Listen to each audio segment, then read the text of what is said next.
Hello दोस्तों, तो कैसे हो आप लोगों का एक बार फिर से स्वागत है आपके अपने इस YouTube channel target 10 free study material में। तो आज हम क्लास 8 वालों के लिए लेकर के आए हैं आप लोगों का फाइनल एग्ज़ाम जो होने वाला है 16 मार्च को जो आप लोगों का एग्ज़ाम होने वाला है उसके लिए हिंदी का मोस्ट इम्पोर्टेंट क्वेश्चन और ये मेरे द्वारा बनाया गया क्वेश्चन नहीं है। जब मतलब कि ये 2022 में जो प्रश्न पूछा था ये 2022 का रियल क्वेश्चन पेपर है। तो 2022 का पेपर को हम लोग आज सॉल्व करेंगे, यानी एक एक करके देखेंगे।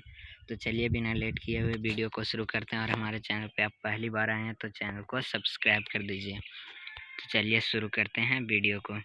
सबसे पहले एक पैसेज दिया हुआ है यहाँ पे। पैसेज को पढ़ने के बाद यहाँ पे आते हैं हम लोग सीधे क्वेश्चन पे आ जाते हैं। पैसेज आप लोग पढ़ लीजिएगा। ये रहा छोटा सा एक पैसेज है, देख लीजिए पैसेज को। यहाँ से यहाँ तक पैसेज है। उसके बाद पहला प्रश्न हमारा है यहाँ पे, अनुशासन का महत्व सबसे अनुशासन का महत्व कब सबसे ज़्यादा होता है। तो यहाँ पे लिखा हुआ है, यहीं पे देख लीजिए पैसेज में। सीढ़ी होती है जिसके सहारे हम कोई भी मंजिल हासिल कर सकते हैं। अनुशासन नहीं वह व्यक्ति खुशहाल नहीं होगी। अनुशासन यहाँ पे देखिए, यहाँ पे लिखा है अनुशासन विद्यार्थी के जीवन में अत्यंत महत्वपूर्ण होता है। तो ये हो जाएगा इसका कहाँ, विद्यार्थी के जीवन में। ऑप्शन नंबर 2 इसका सही उत्तर हो जाएगा। चलिए अनुशासन के अंतर्गत क्या शामिल है। तो देखिए यहाँ पे लिखा हुआ है अनुशासन के अंतर्गत बड़ों का सम्मान, छोटों से प्यार, स्त्रियों का आदर, समय की पाबंदी, नियमों का पालन, शिक्षकों का वंदन आदि शामिल है। तो यहाँ पे इसका सही उत्तर हो जाएगा इनमें से सभी। चलिए अब आगे बढ़ते हैं। आगे एक ठो यहाँ पे दिया हुआ है एप्लीकेशन। प्रधानाध्यापक को दंड शुल्क माफ़ करने हेतु लिखना है एक आवेदन पत्र। तो यहाँ पे किसके पास लिखना है, प्रधानाध्यापक को दंड शुल्क माफ़ करने हेतु। तो यहाँ पे सबसे पहले पैसे आपको देख लेना है किसके पास लिखना है। तो प्रधानाध्यापक के पास। किस चीज़ के लिए, दंड शुल्क माफ़ करने के लिए। इतना देख लिए तो एप्लीकेशन आराम से भरा जाएगा। पहला है सेवा में, उसके बाद प्रधानाध्यापक के पास लिखना है। तो यहाँ पे हो जाएगा प्रधानाध्यापक महोदय, देख लीजिए यहाँ पे ऑप्शन 1 में दिया है 3 का प्रधानाध्यापक। तो यहाँ पे प्रधानाध्यापक हो जाएगा 3 में। उसके बाद निवेदन है कि दूर दराज घर होने से मैं पिछले कक्षा में देरी से पहुँचा, फलस्वरूप मुझ पर एप्लीकेशन के शुरू में ही लिखा हुआ था यहाँ पे दंड शुल्क, इसलिए यहाँ पे दंड शुल्क लगाया गया है। चूँकि मैं गरीब परिवार से हूँ इसलिए यह दंड अतिरिक्त बोझ के रूप में मेरे पिता पर पड़ेगा। अतएव 5 नंबर में देख लीजिए क्या क्या ऑप्शन दिया है 5 में। अतएव सलाह, आग्रह, अनुरोध, सावधान। तो प्रधानाध्यापक से अनुरोध होगा, तो यहाँ पे अनुरोध इसका सही उत्तर हो जाएगा। अतएव अनुरोध है कि गत सप्ताह मुझ पर लगाए गए विलम्ब दंड को मुक्त करने की कृपा करें। धन्यवाद, आपका आज्ञाकारी छात्र। तो चलिए यहाँ तक हो गया। बढ़ते हैं आगे फटाफट से। आगे है सूर्य का पर्यायवाची शब्द है। तो सूर्य का पर्यायवाची यहाँ पे रवि है, यानी ऑप्शन नंबर इसका 4 हो जाएगा सही उत्तर। चलिए आगे बढ़ते हैं। तो आगे है घर का पर्यायवाची शब्द नहीं है। तो घर का पर्यायवाची शब्द कौन नहीं है, तो सदन भी है, आवास भी है, भवन भी है। घर का पर्यायवाची शब्द नगर नहीं है। आगे देखते हैं क्वेश्चन नंबर 8, भाषा के कितने रूप होते हैं। तो यहाँ पे भाषा के 2 रूप लिखा गया है, मौखिक और लिखित को। इसका ऑप्शन नंबर 2 सही उत्तर हो जाएगा। देखिए हम आप लोगों के लिए वीडियो क्यों नहीं रिकॉर्ड कर पा रहे हैं, तो आप लोग अभी खुद सुन रहे होंगे बैकग्राउंड में पूजा का आवाज़ जा रहा होगा। तो इसलिए यहाँ पे शादी बहुत हो रहा है अभी, इसलिए रिकॉर्ड नहीं कर पा रहे हैं वीडियो। तो आप लोग टेंशन नहीं लीजिए, हम इसी तरह देते रहेंगे। आप लोग बैकग्राउंड की आवाज़ को ज़्यादा नहीं सुनिएगा। यहाँ पे हम पढ़ा रहे हैं वो देखिए आप लोग। व्यक्तिवाचक संज्ञा, व्यक्तिवाचक मतलब किसी खास जगह के बारे में बात हो रहा है, तो यहाँ पे रांची सही उत्तर हो जाएगा। चलिए आगे बढ़ते हैं। बच्चा का भाववाचक होगा, तो बच्चा का भाववाचक ऑप्शन नंबर 3 होगा, बचपन। आगे से टिक लगाया हुआ उस पर आप लोग ध्यान नहीं दीजिएगा। चलिए आगे बढ़ते हैं। अपादान कारक का विभक्ति चिन्ह है। तो अपादान कारक का विभक्ति चिन्ह से होता है।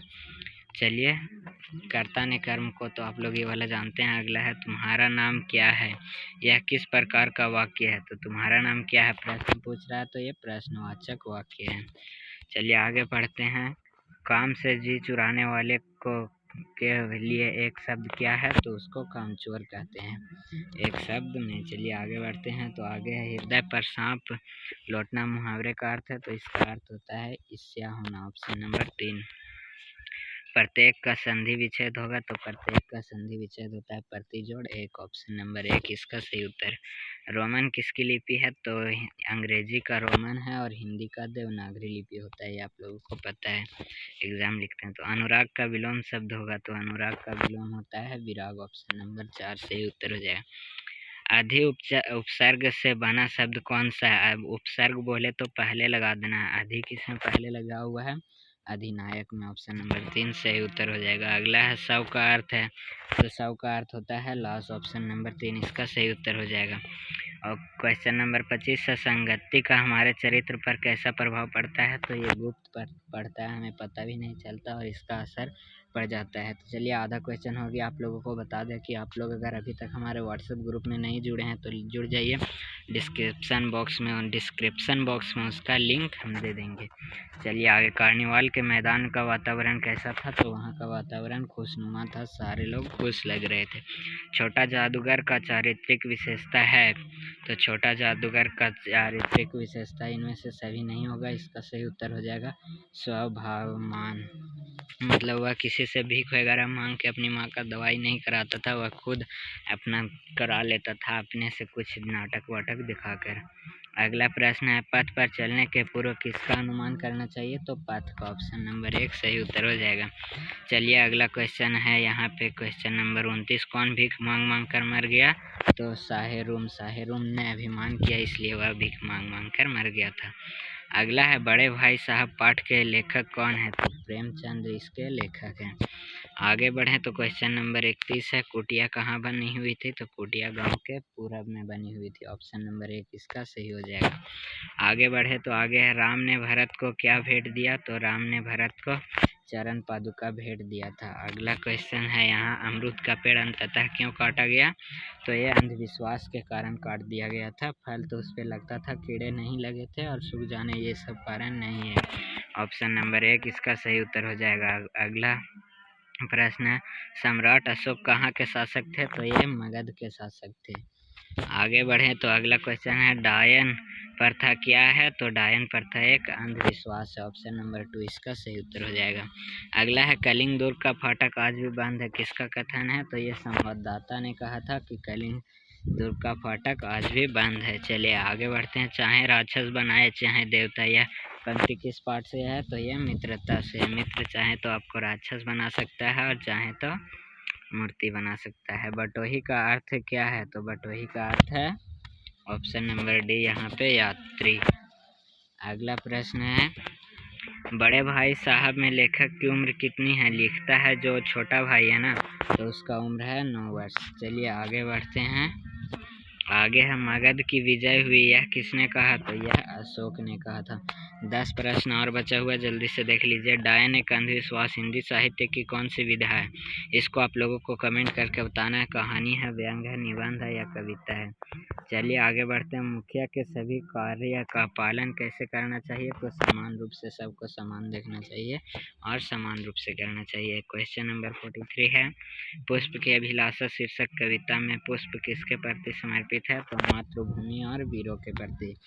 आगे बढ़े तो आगे, छोटा जादूगर पाठ के आधार पर किसके मुंह पर तिरस्कार की हंसी फूट पड़ी, तो ये छोटे जादूगर के मुंह पर। ऑप्शन नंबर 2 सही उत्तर हो जाएगा। 45 है, हमें कैसे मित्रों की खोज में रहनी चाहिए, जिसमें हमसे अधिक आत्मबल हो, वैसे मित्रों को खोजना चाहिए। चलिए क्वेश्चन नंबर 46, हम लोग कैसी मिट्टी के मूर्ति के समान है, तो कच्ची मिट्टी के मूर्ति के समान है। आगे बढ़े तो आगे, रास्ते में मिलते हैं, रास्ते में फूल और कांटे दोनों मिलते हैं। क्वेश्चन नंबर 48 है, लेखक का बड़ा भाई किस जमात में था, तो वो 9वीं जमात में था।